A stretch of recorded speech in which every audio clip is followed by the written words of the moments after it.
would say, company efforts there. If we generate lots of installs and using different type of resources, some channels and so on and so forth, so definitely custom product page will be quite beneficial to improve your conversion, to target your message clearly. But if your game generates lots of organics and doesn't pay so much attention to paid traffic due to, I would say, some limits, right? So definitely product page optimization will be really beneficial.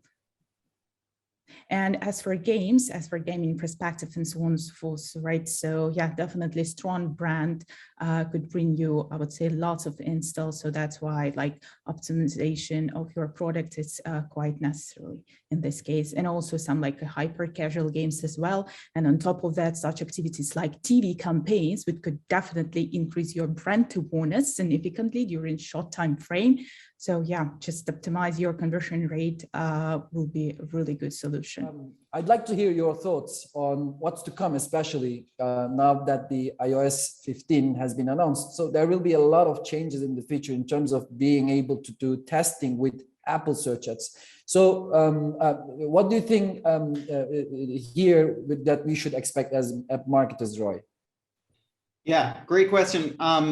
I think regardless, if putting aside testing for just a minute, I think one of the biggest announcements that was made is also the opt-in that Apple now has to ask in order to use targeting data from they call it first party, third party. This is kind of a blurred lines over there.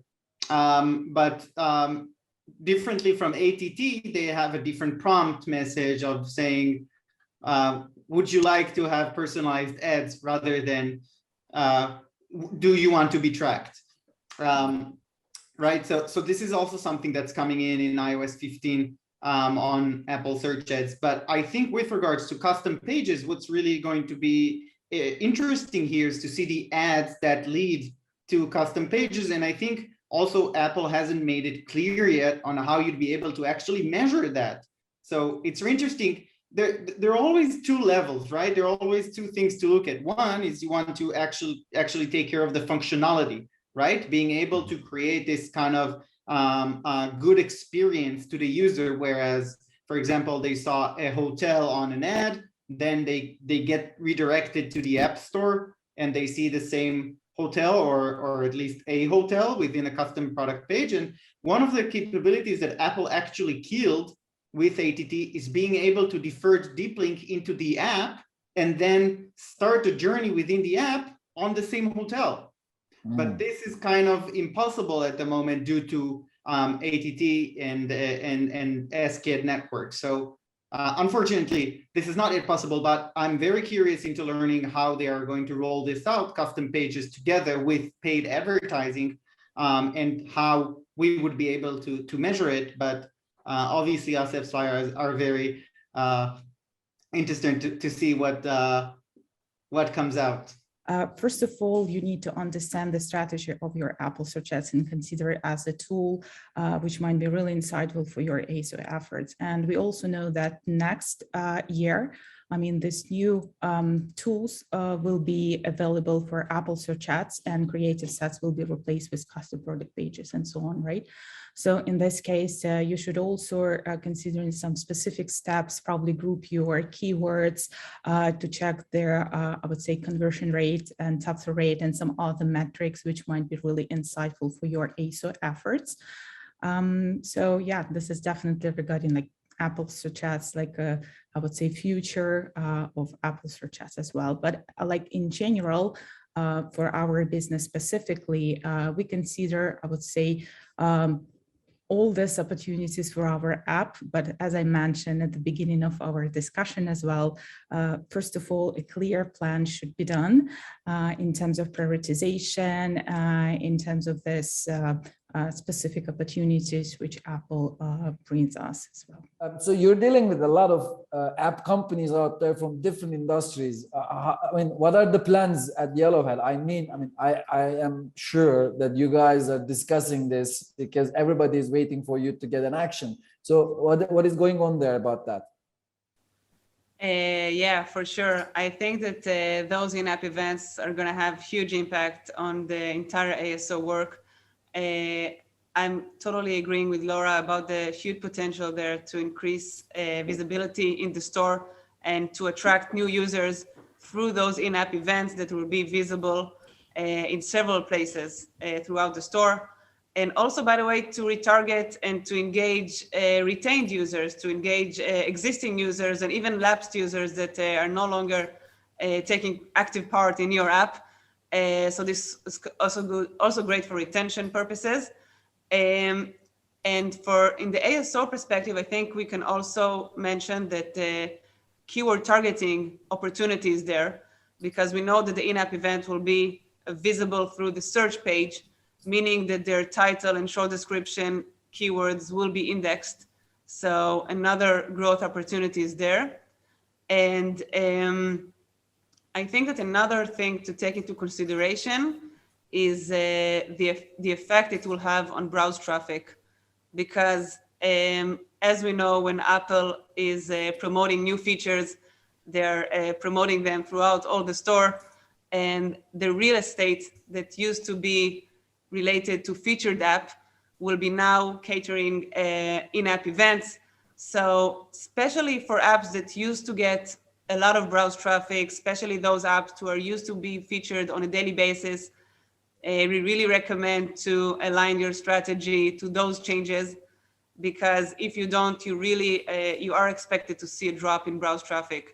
So, I mean, every new improvement, although it's exciting in many cases or many senses, it's going to bring its own drawbacks, I think, right?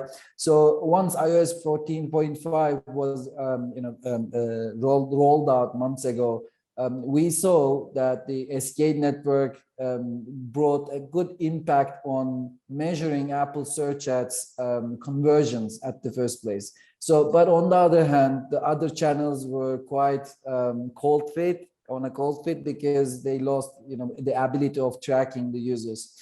So, with this new rollout, Roy, what is the pros and cons regarding SK network and tracking abilities in general?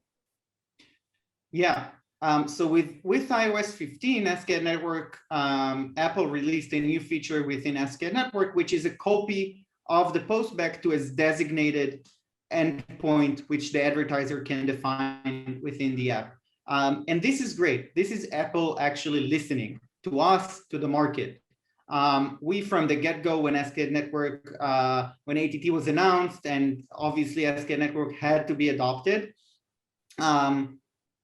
we were saying the data belongs to the advertiser. The fact that the postback was going directly to the ad network is just wrong. And data, attribution data, belongs to the advertiser. So we see it as a great move. Now the question, what do we do with it? That's a great question. First of all, us at AppsFlyer, we urge the customers to put AppsFlyer's dedicated endpoint, and then we provide everything to them. They can then relay as many endpoints as they want from within AppsFlyer.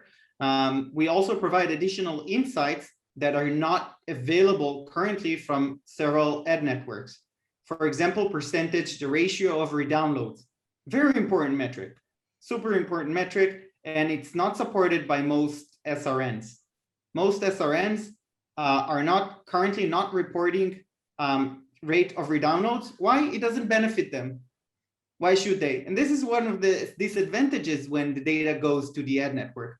But with iOS 15 postbacks and copy of postbacks, once advertiser pass the data to AppsFlyer, we have complete capability of showing them additional data that is not available, pulling only from the ad networks. So how do you think this will change things for the larger scope of digital marketing activities? We're talking about app marketing, ASO, but in general, what kind of changes could we expect there? So I think that the main aspect that needs to be noticed here is the potential collaboration between the UA and ASO teams because of all those new features that are about to come into effect in iOS.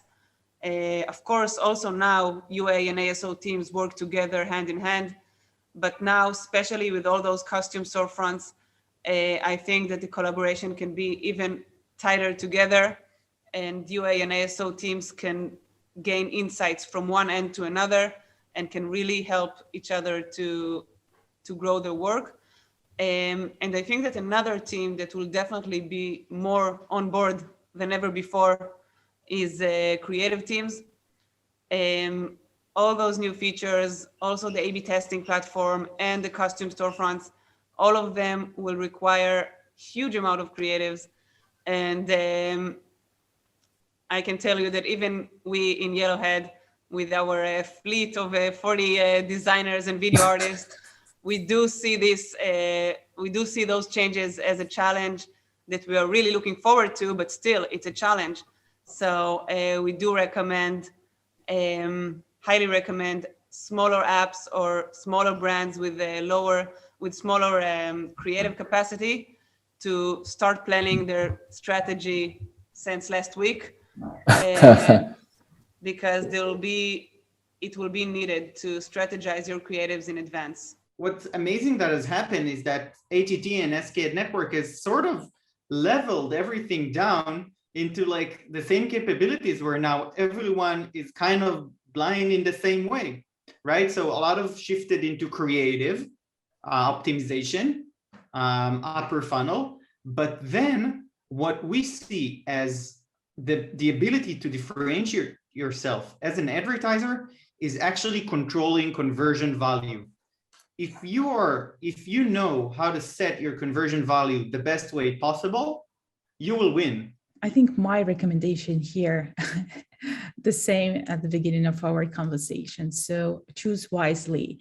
I would say try to complete these gaps between different departments if your responsibility to improve conversion rate and do this keywords optimization for your apps, right? So keep, I would say, this level of creativity as well. And at high level, that I would say your interest in different tools and so on and so forth, and also revise your existing tools and probably provide some additional reports in terms of what's happening with your apps right now, revise your competitors and so on. Just try to do everything to be ready for these new features, which will be launched quite soon.